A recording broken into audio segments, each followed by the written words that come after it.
అణిమాండవ్యుడు వచ్చాట అంటే ఈయన కీర్తి తపస్సు కారణంగా అక్కడ కూడా వ్యాపించింది పితృలోకానికి.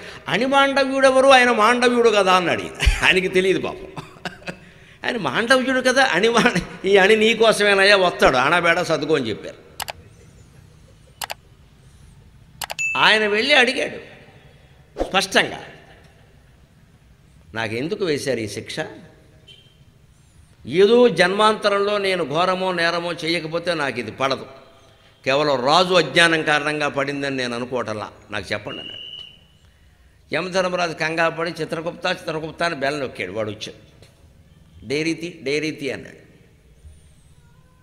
చూశారు, అందులో ఉంది, నువ్వు 6 ఏళ్ల వయస్సులో తోటలో పువ్వుల మీద తిరుగుతూ ఉన్న తూనీగలను పట్టుకుని ఈత ముళ్ళు దానికి లోపల గుచ్చావు, అందుకని నీకు శిక్ష పడింది. మనం గమనిద్దాం ఒక విషయం, అది న్యాయమా ధర్మమా ఆ చర్చ పక్కనట్టండి. ఒక తూనీగకి ఈత ముళ్ళు గుచ్చుకోవడం అనేది ఎంత బాధ అంటే మనిషికి శూలారోపణం జరిగినంత బాధ. ఏ జీవి విషయంలోనైనా మనం అలా ఆలోచించాలి. చీమే కదా, దోమే కదా, ఇంకో చేపే కదా, చస్తే ఎంత, బతికితే ఎంత అని ఆలోచించద్దండి. వ్యాసమహర్షి భారతంలో చెబుతాడు, ఒక పేడ పురుగు కంటే ఏ మనిషి అయినా తాను గొప్పవాడు అనుకుంటే అంతకంటే మూర్ఖుడు ఇంకొకడు లేడని చెప్పాడు ఆయన. ఒక మలంలో పుట్టే పేడ పురుగు ఎంతో మనము అంతే, అంతకంటే ఏ రకంగానూ గొప్పవాళ్ళం.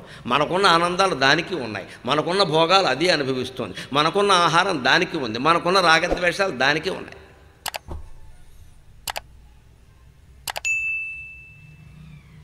ఎవడి వైభవాలు వాడుకుంటాయండి, మనమే గొప్పవాళ్ళం అనుకోకూడదు. ఈ కథల తాత్పర్యం అంతా అది.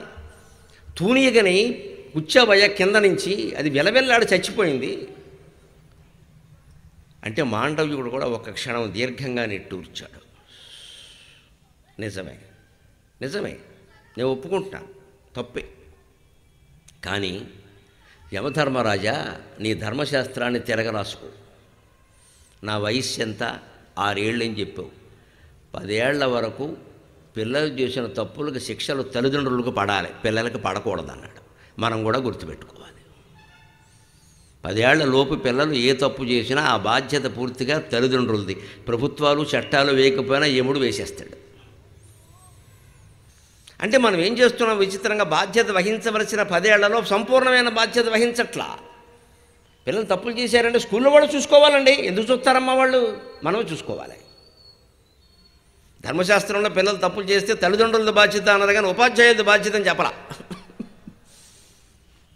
దీనికి అంతటికి మూలం మనమే. బాధ్యత పూర్తిగా వహించవలసిన చోట వహించం, సగం వహించవలసిన చోట పీకుతాం, ఇక్కడ వదిలేవలసిన చోట మాత్రం పట్టేసుకుంటాం. ఇప్పుడు జీవితం అంతా దుఃఖమే మిగులుతుంది. మనం అందరం ధృతరాష్ట్రులమే, అందుకే విదురునైతి. అంచేతను యమధర్మరాజు అనే విదురుడు మాండవ్యుడు ఏం శపించాడు అంటే, 6 ఏళ్ల వయస్సులోనే చేసినటువంటి తప్పు నా తల్లిదండ్రులది కానీ నాది కాదయ్యా, నీ ధర్మశాస్త్రం తిరగరాసుకో, పిల్లలు అజ్ఞానులయ్యా, అది తూనీగని దాన్ని గుచ్చితే అది ఏడుస్తుందని నాకు తెలుసు, సరదాకి ఏదో చేశాను నేను, అదేదో విలవిల్లాడితే అదేదో భరతనాట్యం అనుకున్నాను నేను, నాకేం తెలుసు, నా తల్లిదండ్రులు నాకు చెప్పాలి జీవహింస చేయొద్దని, అందుకని వాళ్ళకి వేసుకో శిక్ష, నాకెందుకు వేస్తావు? నేను కాబట్టి యోగశక్తితో తట్టుకున్న మరొకడైతే తట్టుకోగలడా? నీ ధర్మశాస్త్రం తిరగరాసుకో, అంతేకాదు నువ్వు తప్పుడు ధర్మం చెప్పావు కాబట్టి దాసికి పుట్టవలసిందే అన్నాడు. ఆయన విదురుడు